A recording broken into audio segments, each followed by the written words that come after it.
Adjusting the graphics settings in EAFC 25 can help improve performance on your system. Follow these steps to lower the graphics settings effectively. Step 1. Launch the game. Open EAFC 25 on your device. Wait for the game to load to the main menu where you can access the settings. Step 2. Access the settings menu. Navigate to the settings option, usually found in the main menu. Look for a section labeled Options or Settings to enter the configuration area. Step 3. Select Graphics Settings.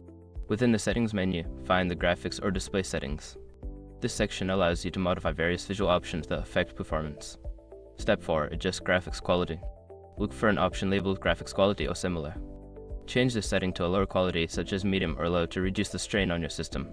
Step 5. Save and exit. After making your adjustments, ensure you save the changes. Exit the settings menu and return to the game to see the effects of your new graphics settings. By following these steps, you should notice improved performance while playing EAFC 25. Enjoy your gaming experience.